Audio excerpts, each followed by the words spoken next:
It's incredibly annoying when I meet people who ask me what I do and then say, well, yes, it's hard to work and study at the same time. I immediately say that I'm just studying, and for my needs my parents allocated me a separate account, which was opened immediately after my birth, so that I could immerse myself in my studies and not break away to earn money until I get an education. Which I am doing. I came to university to study, not to be distracted by work, barely prepare for exams, and sleep for 2-3 hours. You can't afford to study, save up and then enroll. Or shut up and don't judge me. As a second grader, my younger brother played zombie with the kids at school one day during recess. He had to put his hands forward and repeat, "I am a zombie." A boy from a parallel class ran by and bumped into my brother. My brother accidentally put his finger in his eye. The result is a cut in the cornea, which needs minor surgery. My brother was worried sick, even though it wasn't his fault. The whole family was worried. The boy's parents didn't blame anyone. Dad helped them find a good surgeon.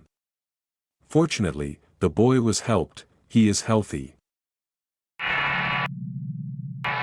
I know that I snore like a tractor, sometimes I even wake up from it, but not a single man with whom I have been in a relationship has ever admitted that I snore. I don't understand, is it a general agreement among men not to tell a woman about her snoring? Nobody likes noisy neighbors. I like to hear the neighbors fighting. At least some scandals intrigue investigations in my life. When I see not dating or not responding to personal messages in a person's Facebook profile, I always look at their photos. And you know, they're not always the kind of people you want to meet. They're self-important. It's annoying. I was talking to my mom about my relationship. She said that I reminded her of her when she was young. I always gave him nice gifts, did nice things for him, and he gave me a skein of yarn. And I don't even know how to knit. Oh, those men. When I was a kid, I made homemade bruises. I smeared my feet with chalk and then rubbed them with baking foil. Absolutely painless exemption from physical education in elementary school. Everyone has some kind of bad habit. Some smoke, some drink, some bite their nails, and so on, and then there's me. I love books. I can read 3-5 love stories a day. The main thing is that it pisses me off, because there's only flaccid misery and stupidity, but I can't help it. From the windows of my apartment I can see the pipes of the coal-fired power plant.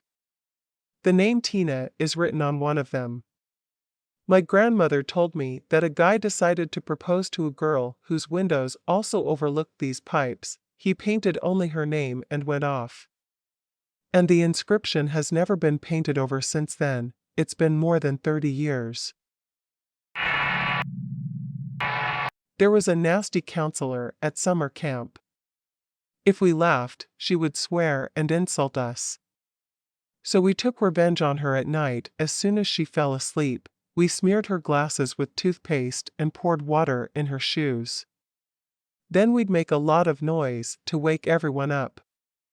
She would grab her glasses, but she couldn't see anything in them, put on her wet shoes, and go out into the corridor.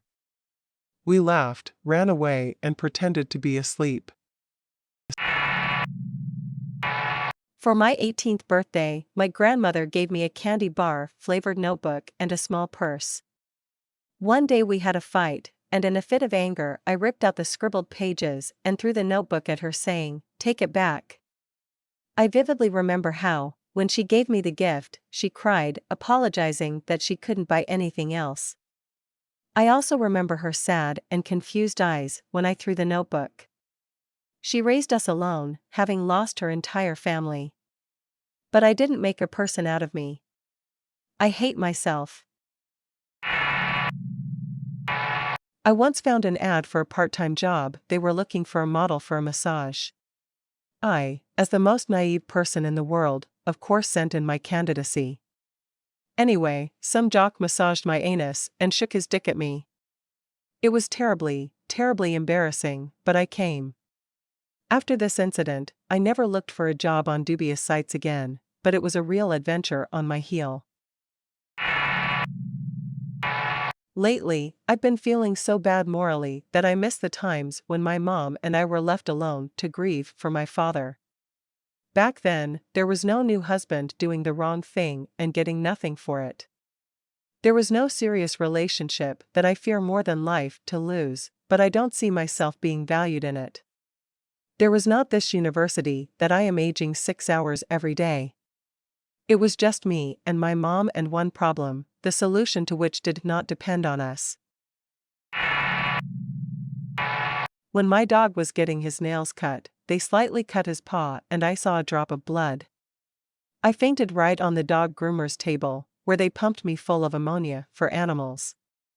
But when my dog was in labor for the first time and the vet was late, I managed to deliver 2 puppies, burst the amniotic bubbles, and cut the umbilical cord all by myself while devouring my lunch with gusto between contractions. I am 23 years old, studying at the 6th year of medical university. And how I am pissed off by patients who, as soon as they see me, immediately start whining and yelling for us to go away and call a more experienced and intelligent doctor, who sent us to this patient.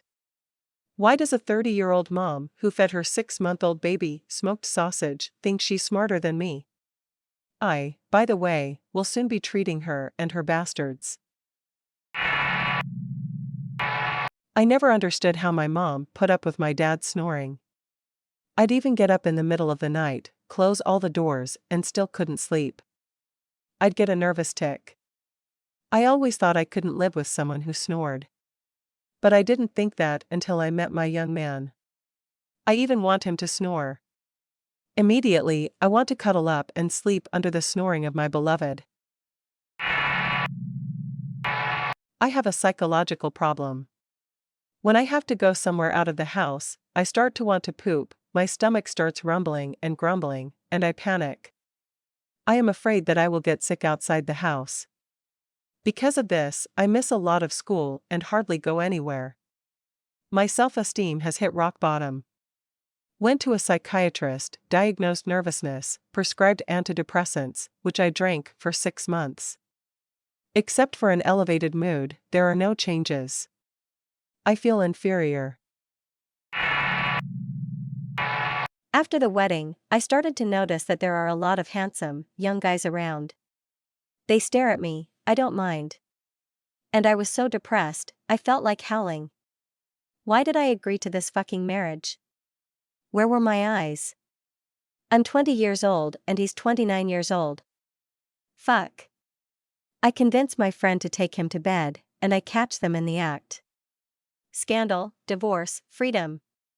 God forbid it all works out. I want to work on a garbage truck. I think it's very romantic and unusual. You can overcome squeamishness, work physically. I'll definitely try it. After I graduate.